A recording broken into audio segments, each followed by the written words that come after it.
सुप्रभात। मैं हूं जगेंद्र राणा। आज की हमारी आध्यात्मिक चर्चा का विषय है पशु से पुरुष और पुरुष से महापुरुष। पशु से पुरुष और पुरुष से महापुरुष। स्वामी विवेकानंद जी ने कहा था कि भारत के इन दीनहीन लोगों को, इन पद दलित जाति के लोगों को उनका अपना वास्तविक रूप समझा देना परमावश्यक है। जात पात का भेद छोड़कर, कमजोर और मजबूत का विचार छोड़कर हर एक स्त्री पुरुष को, प्रत्येक बालक बालिका को ये संदेश सुनाओ और सिखाओ कि ऊंच नीच, अमीर गरीब और बड़े छोटे सभी में उसी एक अनंत आत्मा का निवास है जो सर्वव्यापी है। इसलिए सभी लोग महान तथा सभी लोग साधु हो सकते हैं। सबसे सुंदर और बढ़िया प्रमाणित और मान्य मार्ग वही हो सकता है जो प्रकृति के नियमों के अनुकूल होकर उससे अधिक मिलता जुलता हो। तो हिंदू धर्म में इसकी अति ही उत्तम शिक्षा और सार तत्व गीता में बताए गए, जो खींचातानी करके समूल्य पुस्तक का निर्माण प्रत्येक धर्म अपने सिद्धांतों पर और नियमों पर देता है, किंतु उसकी जानकारी होना आवश्यक है। वास्तव में गीता के उपदेश के अनुसार कर्म, भक्ति और ज्ञान का संबंध तीनों शरीरों से, स्थूल, सूक्ष्म और कारण से है। और शरीर के छह चक्र ही 6 अध्यायों में श्री कृष्ण जी ने अर्जुन के खोले। तो श्री गुरुदेव की अद्भुत शक्ति और महिमा इस घोर कलयुग के समय आप देख सकते हैं। तो वो जो कुछ कहते हैं उसके अंतर में पहुंचा भी देते हैं। अंतर के स्थान यानी चक्र उसे कहने और समझाने से कैसे प्रकाशमान और पुलकायमान होकर अपना काम करने लगते हैं, इसका साक्ष्य वही ठीक से दे सकते हैं। तो गुरुदेव के चरणों में बैठने और शिक्षा प्राप्त करने का सौभाग्य प्राप्त होना चाहिए।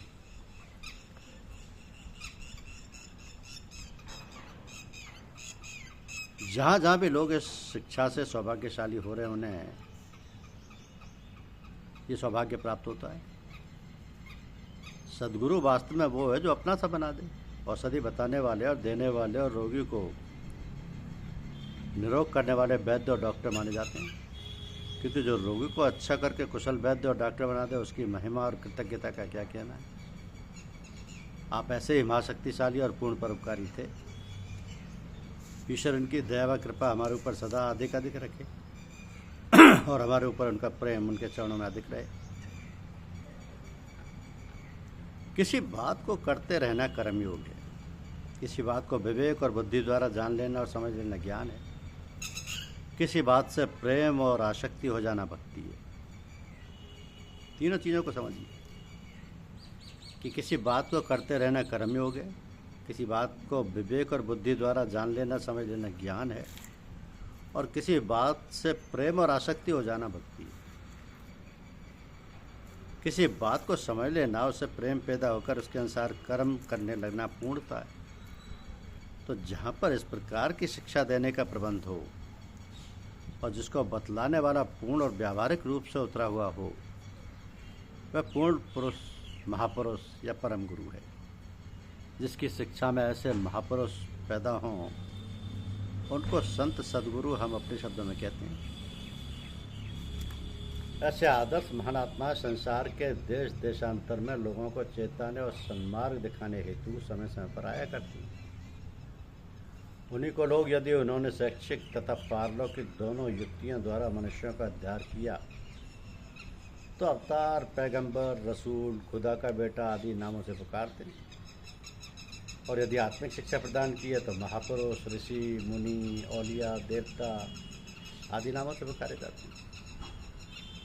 ये पद और नाम उनके भक्ति और अपनी श्रद्धा के अनुसार देते हैं और जनता उसी प्रकार उनको मानती और पूजती है।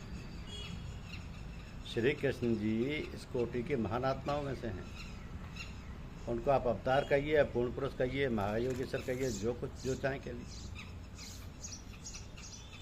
साधारणतः मनुष्यों ने धर्म को नियमों की प्रणाली या पद्धति समझ रखा है, जिसमें बुद्धि का कोई योग नहीं है।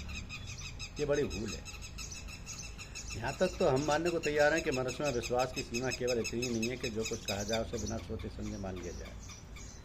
यदि बुद्धि उसके विपरीत कुछ कहे तो बिना सोचे समझे उसको ना माना जाए। ये विश्वास भयानक और अनिष्टकारी है, या कि हमारी समझ से उसको विश्वास समझना ही भूल है। तो विश्वास हृदय की संदेह रहित उस दशा का नाम है जिसको वह प्रत्येक प्रकार से सही समझता है। संभव है कि इसकी स्थितियों और पद्धतियों पर विश्वास की दृष्टि से किसी प्रकार के सामने ना हो, किंतु सोच और विचार, सोच और ज्ञान फिर भी उसको एक सीमा तक दृढ़ता या निश्चय की दिशा में स्थित कर देती। अतः हम विश्वास उसको कहेंगे जिसकी जड़ मनुष्य के विवेक यानी दो वस्तुओं में अंतर समझने की शक्ति, अंतर समझने की बुद्धि, शक्ति और ज्ञान और समझ पर हो और के प्रत्येक दशा और पद्धति पर सूक्ष्म प्रकाश डाल सके। इसके संबंध में कम से कम सोचने की शक्ति जो समझ और बूझ आदि का दूसरा रूप है, कुछ ना कुछ सोच विचार सके। मनुष्य का स्वभाव भिन्न है।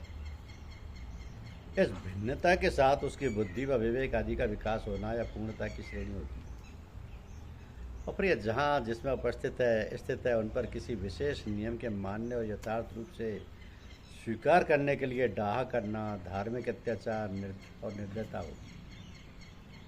इस अत्याचार और निर्दयता के कारण ये संभव है कि इसकी बुद्धि, शक्ति और विवेक बुद्धि होने को हानि पहुँचे, तो वह क्रमशः मनुष्यता की श्रेणी से गिरकर पशु श्रेणी में उतर आए। धर्म का कभी उद्देश्य नहीं है, किंतु उसका उद्देश्य सदा से यह है कि मनुष्य के अनुभव चाहे वो हृदय से संबंधित हों या मस्तिष्क से, दिन प्रतिदिन व्यापक होते जाएं और जिन नियमों को उसने अपने जीवन का पथ प्रदर्शक बना रखा है उसको वह शनै शनै पूर्ण विश्वास और साक्षात्कार की स्थिति तक पहुंचाता हो। तो वास्तविकता और सत्यता आदि को भी अपनाता चले और उसके जीवन में सादगी आ जाए, उसको अधिक बोलने की आवश्यकता ना रहे। बच्चे की भांति के विश्वास पर टीका टिप्पणी आदि नहीं की जा सकती और ना करना चाहिए। प्रत्येक मनुष्य बच्चा नहीं है और ना सब परिपक्वता की स्थिति में। तो जिनकी बुद्धि के अवयव बढ़कर दृढ़ता की स्थिति में है उनको भी अवसर मिलना चाहिए। वह स्वयं भी समझाते और समाज सुधार करने और प्रत्येक बात को बुद्धि की तराजू पर तोलते हुए से लाभान्वित होते हुए चलते, जिससे जीवन का लक्ष्य उनके हाथ आता। तो जो धर्म अपने अनुयायियों की आंख में पट्टी बांधने और उनकी बुद्धि और शिक्षा के लाभ से दूर करने का प्रबंध करता है, वो ना तो धर्म है और ना उस धर्म से लाभान्वित हो सकने की आशा की जा सकती है, ना उसकी कोई आशा की जा सकती है।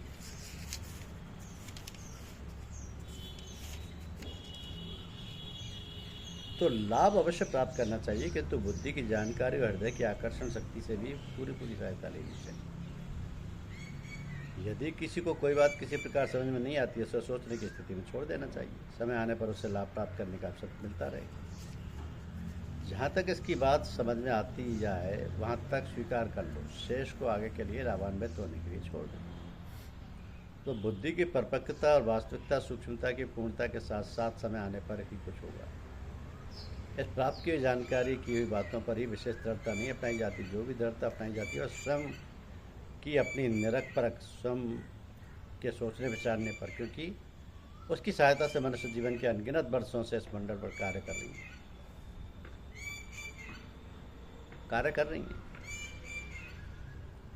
तो धर्म यदि संसार में सबसे मूल्यवान वस्तु है तो उसके भाव, विचार और आकर्षण भी उच्च कोटि के होंगे। धर्म मनुष्य को गुणवान और प्रशंसित बना देता है। वह पशुवत से मानव और मानव से महामानव या महापुरुष बना देता है, पर पूर्ण पुरुष बना देता है। धर्म उन्नति की सीढ़ियाँ दिखाते हुए मनुष्य को उन पर चढ़ने और सच्ची तथा वास्तविक सत्य तक पहुँचाने का निमंत्रण देता है। यदि धर्म का ये उद्देश्य है कि मनुष्य अपने लिए कुछ न सोचे, यूँ निष्प्रयोजन कुछ निरर्थक धार्मिक नियम और प्रणाली में लगातार पड़ा रहे, तो ये मात्र पशुता हो। किंतु धर्म ऐसी वस्तु नहीं है। संसार में बहुत कम मनुष्य ऐसे निकलेंगे जो धर्म की जानकारी रखते हैं। उनको समझाना चाहिए कि धर्म कोई बहुत अच्छी वस्तु है, इसी में कुशल मंगल और सौभाग्य और कल्याण है जो ईश्वर की ओर से प्रदान होता है। इसी से मुक्ति है, इसी के द्वारा ही मनुष्य बनता है। धन्यवाद।